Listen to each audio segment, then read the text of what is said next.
Tak mali sme dobrý vstup do zápasu, si myslím.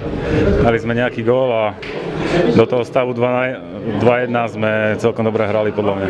No, že sa musíme vrátiť naspäť k tej hre, ktorú sme v prvej tretine predvádzali a škoda toho gólu, ktorý sme dostali na 2-2, to sa nemôže stávať takto tesne pred koncom. Stáva sa nám to pomerne dosť často, takže na to si musíme dať pozor, no ale vrajím, 3 body sú doma. Tak potešilo to určite, každý gól potešil, lebo ja ako defenzívny obranca ich nedávam veľa a hlavne, že sme vyhrali 4-3, nakoniec sme to ubránili a ubojovali, takže počítajú sa 3 body. A hlavne psychických síl, no ale na druhej strane, keď takýto zápas tesne vyhráme, tak aspoň vieme, že dokážeme uhrať aj tesné výsledky a je to pre nás povzbudenie.